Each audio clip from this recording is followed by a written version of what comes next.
10 conseils dont tu ne peux absolument pas passer à côté pour un physique tracé si tu pars d'une base skinny fat. Premier conseil, aligner les exercices ne suffit pas. Quand tu te fais un programme, tu peux le retrouver sur internet ou un pote te le fait. Littéralement, tu as des exercices qui sont alignés. Développé couché, développé incliné, écarté, élévation latérale, élévation frontale et des extensions triceps. Ce sont des exercices qui sont alignés. J'appelle pas ça un programme. Un programme, c'est un ordre d'exercice, mais c'est pas que ça. Déjà, c'est un ordre cohérent d'exercice. Comment est-ce que tu peux prendre un programme sur internet sachant que le programme qui est proposé est disponible à tout le monde? Sachant qu'un programme a besoin d'être individualisé. Ça veut dire que tu vas prendre un programme qui, si ça se trouve, va être pas contre-productif, mais va te faire stagner. C'est-à-dire que tu vas te casser le cul à aller à la salle plusieurs fois par semaine, mais ça va pas marcher. Ça te correspond pas. Et ça, c'est problématique. Un programme qui est cohérent, déjà, c'est un programme qui prend en compte ta morphologie. Est-ce que tu as des pecs longs? Est-ce que tu as des pecs courts? Est-ce que tu as un buste long? Est-ce que tu as un buste court? Est-ce que tu as les épaules larges, étroites? Est-ce que tu as une cage grosse? Est-ce que tu as une cage étroite? Est-ce que tu as les bras longs? Est-ce que tu as les bras courts, les avant-bras longs, les avant-bras courts, les fémurs courts, les fémurs longs, les tibias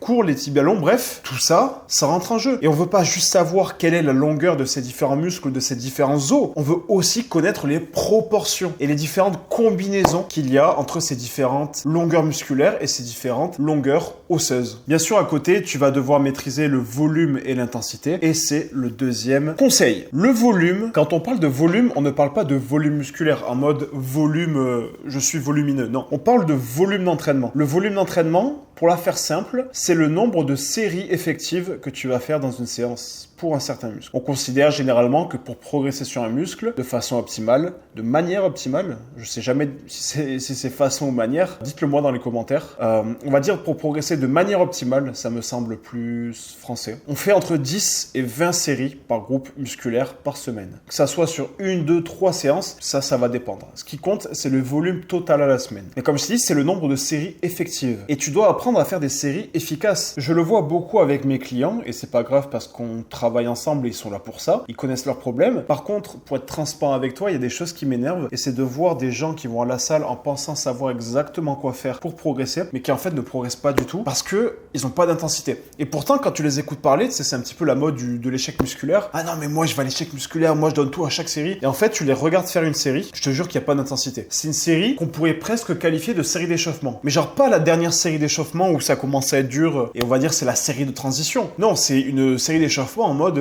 il lui reste 5, 6, 7, 8 reps en réserve. Alors si tu veux faire du fitness, de la remise en forme, si tu veux faire de l'entretien, ok, vas-y. Par contre, si t'es là pour changer physiquement, si t'es là pour évoluer, si t'es là pour devenir meilleur chaque semaine, mon ami, va falloir mettre de l'intensité. Et de l'intensité, c'est pas sortir de la salle en rampant, c'est pas finir sa séance en étant en sueur et en étant sur le sol à 180 BPM et en n'arrivant plus à respirer. C'est pas ça l'intensité. L'intensité, c'est au sein d'une série, tu donnes le maximum que tu peux. Tu fais un maximum de répétitions. T'arrives à la fin de ta série, t'as l'impression que tu peux plus en faire, c'est pas grave. Tu la tentes. Mais tu la tentes pas juste pour la tenter, non. Tu la tentes pour la réussir. Et tu vas donner un maximum d'énergie. Tu vas envoyer de l'influx nerveux, tu vas envoyer de l'envie, tu vas envoyer de l'intention pour aller terminer cette répétition. Et tu vas voir que la plupart du temps, la répétition passe, mais en plus très facilement. Et après, on en retente une et on prend pas de temps de repos. On fait pas ce qu'on appelle un rest pause. Non, on la réenchaîne direct. On met de l'intensité. On réenvoie une répétition quand on a réussi une. On pose uniquement la série une fois que la répétition de plus que l'on a tenté ne passe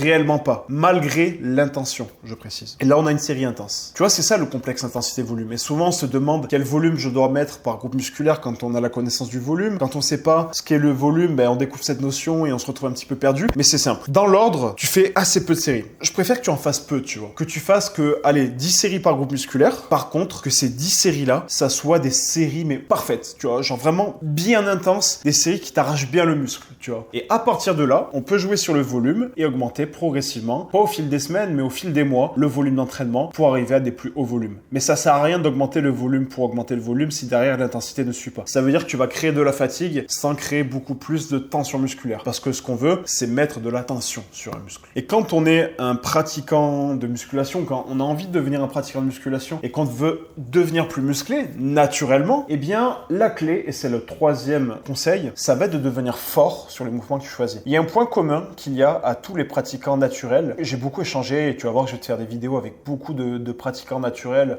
avec un niveau plus ou moins avancé. Et tu verras que plus les mecs sont avancés, notamment la personne avec qui je m'entraîne dans 2 semaines, c'est un ami à moi, tu vas voir qu'il a un très bon niveau. Mais plus ils ont un niveau avancé, plus ils sont forts. Mon pote que je vais voir dans 2 semaines, c'est pas le mec le plus avancé du monde, mais il est déjà très fort par exemple sur un mouvement de développé incliné. Pour tous ceux qui sont à Basic Fit et qui ont un petit peu d'entraînement, vous saurez ce que c'est. Sur un banc incliné à 3, en full amplitude, sur la Smith Machine, avec des bras relativement longs, il a pas les bras courts en tout cas, il arrive à faire des séries avec 2 plaques, donc sur du très incliné. C'est très très fort. Et la clé, elle est là. C'est-à-dire que si tu veux devenir musclé, il va falloir que tu deviennes fort. Mais pas devenir fort pour devenir fort. Je veux pas que tu fasses ta plus grosse répétition maximale possible, non. Je veux que tu deviennes fort au sens général, sur du 8-12 reps. Et plus ta charge va être conséquente sur ce mouvement, plus tu seras fort. Mais attention, on ne sacrifie pas la technique pour la force. On fait en sorte de mettre un maximum de tension musculaire et c'est le fait d'être plus musclé qui fait que tu es fort et pas le fait d'être fort qui fait que tu deviennes plus musclé. Ou du moins, c'est quelque chose qui marche en boucle, tu vois. Tu deviens plus fort, donc plus musclé, mais tu es aussi plus musclé parce que tu es plus fort. Mais la raison de l'augmentation de ta force, ça doit pas être parce que tu fais des séries de 2 ou 3 reps. Ça doit être parce que tu deviens plus musclé et parce que tu cherches à devenir de plus en plus fort au fil des séances. Tu as fait, admettons, 6 reps sur une machine où tu as mis une plaque de chaque côté. Très bien. La fois d'après, tu vas essayer de faire 7 répétitions. Si tu fais 7 répétitions, tu es devenu plus fort. Si tu fais 8 répétitions, tu es devenu encore plus fort. Si une fois que tu as validé tes 8 répétitions, tu as donc validé ta fourchette de 6-8 répétitions, tu vas augmenter de 1,25 kg par côté. Donc tu ne mets plus une plaque, mais une plaque plus 1,25 de chaque côté. En théorie, tu deviens plus fort si tu refais le même nombre de répétitions. Si tu fais 1 ou 2 reps de moins, c'est pas grave. Tant que tu es dans ta fourchette de répétition, eh bien tu vas aller chercher la séance d'après, une répétition de plus, etc., etc. Les mecs les plus athlétiques que je connaisse, physiquement, qui ont un physique athlétique, sont forts sur leur mouvement de leur programme, tout simplement. Donc il faut les pratiquer, il faut les répéter, il faut les masteriser. Il faut apprendre à mettre de la tension musculaire sur les muscles que l'on veut. Sur un développé couché, peu importe si c'est à la machine, aux haltères, à la barre, à la Smith, tu dois sentir tes pecs et tu dois stimuler tes pecs, surtout au-delà de la sensation, pour qu'ils grossissent. Sur un tirage, tu dois être capable de sentir le muscle que tu veux travailler dans ton programme, que ça soit du grand dorsal, du trapèze, que ça soit du grand rond, peu importe, il faut que tu sentes et que tu stimules au-delà de juste pousser pour pousser, il faut que tu stimules tes muscles que tu veux travailler. 4e conseil, on va rentrer sur de l'alimentation. Il faut que tu crées un déficit calorique. Le déficit calorique, c'est ce qui va te permettre de perdre du gras. Tu auras beau être le plus musclé du monde, c'est pas ça qui va te faire perdre du gras. Ce qui va te faire perdre du gras, c'est ce qu'on appelle le déficit calorique et je vais y venir. Reste bien jusqu'à là dans 5 minutes. Enfin, non, même pas 5 minutes, dans quelques secondes. Le gras que tu as sur le corps, il faut que tu le vois comme une énorme réserve d'énergie. C'est-à-dire que ton corps qui a du gras, en fait, il est entouré de gras, genre c'est une poche de gras, littéralement. Ce gras, il est là en mode réserve d'énergie. T'es en mode comme le hamster, tu vois, qui se met des... J'allais dire des glands, c'est bizarre, mais bref, t'as capté. Qui se met des noisettes, tu sais, dans les joues, qui a les joues comme ça. Et ces joues, c'est des réserves, tu vois. Et quand il aura faim, eh ben, il va manger ses noisettes, tu vois. Bon, ça marche pas comme ça, mais c'est pour l'image. Et ben, le gras, c'est pareil. T'es comme cet hamster avec des grosses joues. Sauf que toi, en fait, t'as un gros ventre, tu vois. C'est comme le hamster qui a des grosses joues. C'est ça, t'as un gros ventre. Et ce ventre, pour le vider, ben, va falloir créer ce déficit d'énergie. Va falloir que ton corps ait une raison d'aller puiser dans les réserves. Et comment est-ce qu'on puise dans les réserves d'énergie? En créant un déficit d'énergie. Comment est-ce qu'on mesure l'énergie en calories? Donc comment est-ce qu'on va vider le gras? En créant un déficit calorique. En pratique, le déficit calorique, c'est créer un déficit d'énergie par le biais de ce que tu manges. Ça veut pas dire que ton corps sera en déficit calorique à la fin de la journée, attention. Ça veut pas dire qu'il va manquer d'énergie. Ça veut dire que via ton alimentation, tu ne lui apportes pas assez d'énergie, pas assez de calories du coup pour faire ce qu'il a à faire. Donc il va aller chercher cette énergie dans ton corps. Et c'est pour ça qu'il y a des gens là, pour ceux qui m'écoutent et qui sont un peu plus avancés, on va dire, qui savent ce que c'est, qui disent que c'est pas possible de créer du muscle à partir d'un déficit calorique, étant donné qu'on ne peut pas créer quelque chose alors qu'on manque de quelque chose. Mais quand on est en déficit calorique, on ne manque pas d'énergie. On crée un manque d'énergie, mais ce corps, enfin ton corps va venir le combler avec du gras. Donc en fait, au bilan à la fin de la journée, tu as l'énergie nécessaire. Simplement, tu as créé un déficit calorique via ton alimentation et ta dépense. Créer un déficit calorique. C'est quoi un déficit calorique? Le déficit calorique, c'est manger moins que ce que l'on dépense, tout simplement. Ou dépenser plus que ce que l'on mange. Pour ça, tu as plusieurs stratégies. Tu en as 3. Soit tu augmentes tes dépenses, soit tu diminues tes apports énergétiques, soit tu fais les deux. Et on va en venir à la suite de cette vidéo. Pour ce qui est de diminuer son apport calorique, le plus simple, ça reste de manger moins de calories. Mais pour ne pas avoir faim, on augmente aussi le volume alimentaire. Ça va donc impliquer de descendre la densité calorique moyenne de son alimentation. 5e conseil, aussi lié à ton alimentation, c'est augmenter ta consommation de protéines. Comme je te disais, ton corps, c'est une réserve d'énergie. Mais ce qu'il faut savoir, c'est que tes muscles aussi, c'est une réserve d'énergie. Ton corps peut très bien aller chercher tes muscles pour les dégrader à la place du gras, pour combler en fait le manque d'énergie. Et pour empêcher ça et qu'il aille piocher uniquement dans les muscles, 1, on va chercher à s'entraîner dur, donc ça on en a déjà parlé en début de vidéo, mais 2, on va chercher à augmenter la consommation de protéines. On va chercher à avoir au moins une source de protéines animale à tous les repas. Que ça soit des œufs, que ça soit un produit laitier, que ça soit du poisson, de la viande, de la volaille, bref, une source de protéines animales. Si tu veux des chiffres plus précis, je te conseille d'être à peu près à 2 grammes, 2 kilos par kilo de poids de corps par jour. Admettons que tu fais 80 kilos, je te conseille de manger 160 grammes de protéines par jour. Maintenant, si tu es un petit peu plus en surpoids, côté skinny fat, mais avec vraiment beaucoup de gras, je te prends l'exemple de Vincent qui est juste derrière, qui lui, par exemple, de tête, nous on l'accompagne sur la partie alimentation, il fait 110 kilos, il va pas manger 2 fois 110. On va essayer plutôt de viser la masse maigre. Donc quand on estime le pourcentage de masse grasse de Vincent, on va dire qu'il est à 30 à 35% de masse grasse. C'est-à-dire qu'un tiers de son corps, c'est du gras. Donc, on va venir enlever cette proportion de masse grasse à son poids de corps. Il pèse 110 kg, on enlève 33%. Ça fait à peu près moins, on va dire entre moins 30 et moins 40, donc ça fait moins 35 plus ou moins, donc ça fait 75 kg. On considère que Vincent a ce qu'on appelle 75 kg de masse sèche. Et on va faire 2 grammes de protéines par kilo de masse sèche. Donc Vincent n'a pas 220 grammes de protéines à manger, mais plutôt aux alentours de 150 grammes de protéines. 6. Fais du cardio stratégique. On a vu pour la partie calorique quelques concepts, quelques préceptes. Maintenant, on peut aussi jouer sur la dépense énergétique. Et l'idée de faire du cardio stratégique, c'est de trouver un cardio qui te permet d'augmenter facilement ta dépense énergétique sans te fatiguer et sans te dégoûter. On va pas faire des fractionnés de 2 x 12 x 30-30 à l'échec à l'échec de l'envie, on va dire. Non, là, ce qu'on va faire, c'est augmenter ta dépense avec des choses simples. Ça peut être faire plus de marche, faire un petit jogging, mais vraiment, c'est courir tranquille. C'est plus trottiner que courir. Parce que courir, souvent, on s'imagine courir assez vite. Non, c'est vraiment trottiner, tu vois. De la simple marche, faire un petit peu de vélo, faire une randonnée le week-end. C'est tout con, hein, mais faire du cardio, ça peut être faire le ménage, passer le balai tous les jours, aller faire ses courses. Que ça soit faire ses courses à pied, c'est encore mieux, faire ses courses en vélo. Et on revient avec le sac à dos lesté plein de courses, tu vois. 95% de ceux qui m'écoutent, vous avez le temps. Vous avez peut-être pas l'envie, peut-être pas l'énergie. Ça, c'est autre chose, mais le temps, vous l'avez. Et on n'a rien sans rien. Faites-le. Faites-le, lancez-vous le défi là pendant une semaine d'aller faire vos courses tous les jours en vélo avec un sac à dos. Vous mettez tout ce dont vous avez besoin juste pour le lendemain et vous revenez avec le sac à dos plein. Vous y allez en vélo. Et vous allez voir que la dépense énergétique, elle va très vite augmenter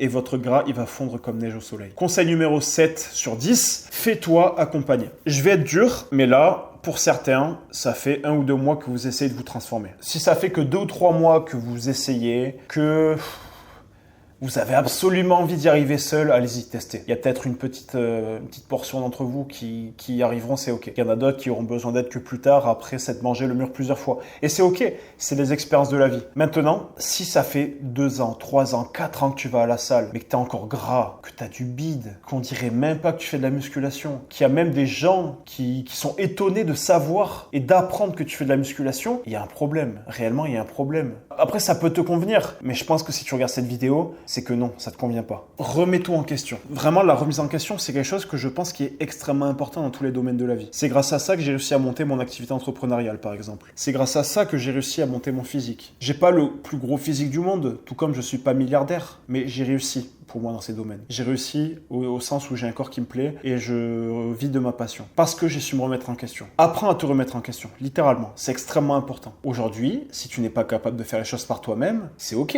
Tu ne peux pas être bon partout. Il y a sûrement des domaines où tu es très bon, peut-être un autre sport, peut-être dans la mécanique, dans le métier que tu fais. Mais le coaching, c'est un monde à part entière. Un monde à part avec des compétences qui sont nécessaires en programme, des compétences qui sont nécessaires côté alimentation, des connaissances qui sont nécessaires en anatomie, des connaissances qui sont nécessaires aussi en mécanique. C'est pas des choses qui s'improvisent. Alors oui, tu peux avoir tes premiers progrès au début et tu as même des personnes qui vont y arriver seules parce qu'elles s'en sortent bien ou qu'elles ont une bonne génétique, des fois les deux. Mais si ça fait, encore une fois, si ça fait 3-4 ans que tu es tout seul, pose-toi les bonnes questions. Et si tu penses que je suis la bonne personne pour t'accompagner, je te propose qu'on s'appelle, toi et moi, pour faire un bilan sur ta situation, qu'on voit ton programme, ta diète, voir un petit peu ce que j'en pense. Je te dirai mon avis. Je te donnerai clairement un plan d'action à suivre pour atteindre ton objectif dont on va parler juste avant. Et tu sauras par quelle étape tu vas devoir passer pour atteindre ton objectif. Littéralement, tu sauras tout ce que tu as à savoir. Parce qu'il y a une phrase qui dit qu'on ne sait pas ce qu'on ne sait pas. Et quand on ne sait pas ce qu'on ne sait pas, on ne peut pas faire des recherches sur ce qu'on ne sait pas, puisqu'on ne sait pas qu'on doit faire des recherches. Tu vois, ça paraît simple et bateau ce que je dis, ça peut emmêler la tête, mais quand on comprend en fait, quand on comprend qu'on ne sait pas ce qu'on ne sait pas, on a besoin de quelqu'un qui nous dit ce qu'on ne sait pas pour savoir ensuite ce qu'on ne sait pas et pour ensuite régler ce qu'on ne sait pas. Et ça passe par un accompagnement. Donc si ça t'intéresse, je t'invite à cliquer sur le lien qu'il y a dans la description. Conseil numéro 8, trouve du confort dans l'inconfort. Il y a des actions qui sont inconfortables au quotidien, je te l'accorde. Par exemple, si je te demande d'aller marcher 10 000 pas par jour alors que tu fais habituellement 2 000 pas, en moyenne, c'est problématique. Parce que tu te dis, putain, en plus, à ce moment, il pleut. Au moment où je tourne cette vidéo, on est début octobre. Il commence à pleuvoir. J'ai pas envie d'aller marcher sous la pluie. Ouais, enfin, trouve du confort là-dedans, tu vois. Moi, ce que j'ai fait pendant longtemps, ça, j'en parle de ça depuis 2020, c'est que je marche et quand j'ai vraiment la flemme, je marche en regardant une série dehors. Sous le soleil, tu vois. Ce qui est encore plus simple, là, ce que je vais faire prochainement, c'est que je vais carrément acheter un tapis de marche chez moi pour regarder des vidéos YouTube, pour regarder des vidéos débiles ou pour... je sais pas, en fait, je vais me mettre un tapis de marche chez moi et je vais faire des trucs, là, tu vois. Là, par exemple, tu vois, je suis sur un bureau, je suis assis. Bah, dans les prochaines semaines à venir, tu vas me voir faire cette petite demi-heure de vidéo en marchant. Une demi-heure de vidéo en marchant, bah, c'est trop facile. Enfin, t'imagines, j'ai marché une demi-heure, là, en travaillant. Enfin, c'est trop bien, tu vois. Si t'es en télétravail, pareil. Tu te prends un bureau qui monte ou tu surélèves ton ordinateur et tu te mets un tapis de marche. Un tapis de marche, ça coûte 100 balles, tu vois, j'en ai pris un à 150 pour avoir une meilleure qualité, mais 100 balles, ça fait largement le taf. Je pense que c'est un peu bruyant, les tapis à 100 balles. Mais ça, on s'en bat les couilles à la rigueur. Tu mets un casque et basta, tu vois.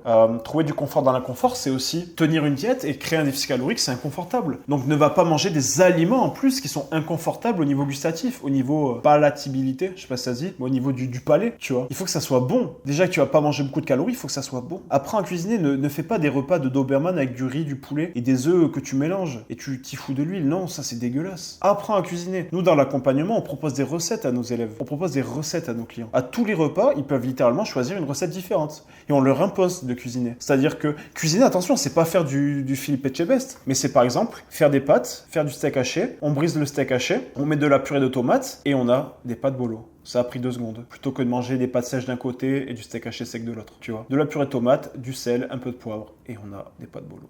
Aussi simple que ça.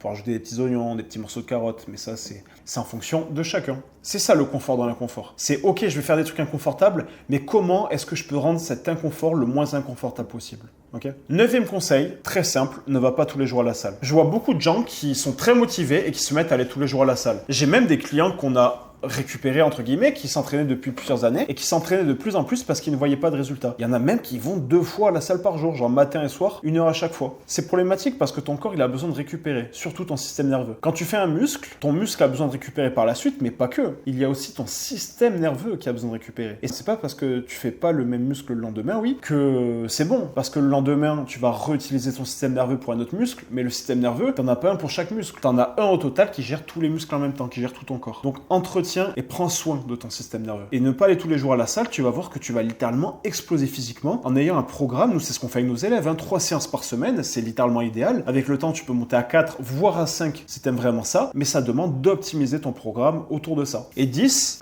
petit conseil qui m'a énormément aidé, c'est utiliser des alternatives au sucre pour combler tes pulsions. Tu vois, des fois, tu vas être en déficit calorique et tu vas vraiment avoir envie de sucre. Il existe des alternatives qui sont tellement bonnes. Enfin, il y en a qui vont te dire, ouais, c'est dangereux, je sais pas quoi, mais ça sort de leur gros trou du cul. Okay. Ils ont dû lire un magazine dans le journal au féminin, ils ont dû voir une émission d'une femme médecin qui a donné un conseil débile à la télé et qui dit que c'est dangereux alors qu'il n'y a aucune étude à l'appui. Les études, elles sont unanimes là-dessus, les produits édulcorés ont un effet significatif positif sur la perte de gras chez les gens. Parce qu'en fait, ça te permet de combler ton envie de sucre comme ça. T'as envie de sucre, tu manges ton Coca zéro, ton Fanta zéro, ton Pepsi zéro, ton 7-Up zéro, ta limonade zéro. Ça peut être des sauces, il y a des sirops 0%, il y a des vinaigrettes 0%, il y a des confitures aussi, je crois, 0%.